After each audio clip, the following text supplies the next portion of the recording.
পৃথিবীতে সবচেয়ে বড় পাপ। নেশাদার দ্রব্য পান করেছে যে, সেই মূর্তি পূজা করলো, এই কথা আল্লাহর নবী বলছেন।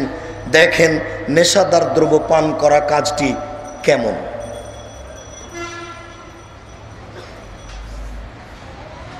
আবু হুরায়রা রাদিয়াল্লাহু তাআলা আনহু বলেন, রাসূল সাল্লাল্লাহু আলাইহি ওয়াসাল্লাম বলেছেন, লা তাশরাবুল খামরা, তোমরা নেশাদার দ্রব্য পান করো না।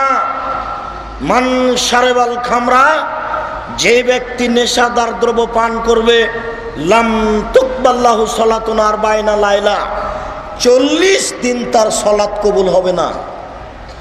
একদিন যদি সিগারেট খায়, 40 দিন ইবাদত কবুল হবে না। একবার যদি হুজুর জর্দা মুখে দেয়, তাহলে 40 দিন হুজুরের নামাজ কবুল হবে না। আব্দুর রাজাক সাহেব, হুজুর কিন্তু জর্দাকে মাকরুহ বলেছেন। মাকরুহ বলেছেন তো, আমিও বলছি যে খারাপ।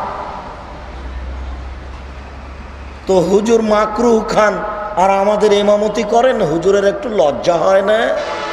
হুজুর একটু শরম পায় না? হুজুরের একটু হায়া হয় না? হুজুর মাকরুহ জিনিস খান, আমাদের ইমামতি করেন। হুজুরের ইমামতি বাতিল। হুজুর যেন ইমামতি না করেন আমাদের খারাপ কিছু খেয়ে। সম্মানিত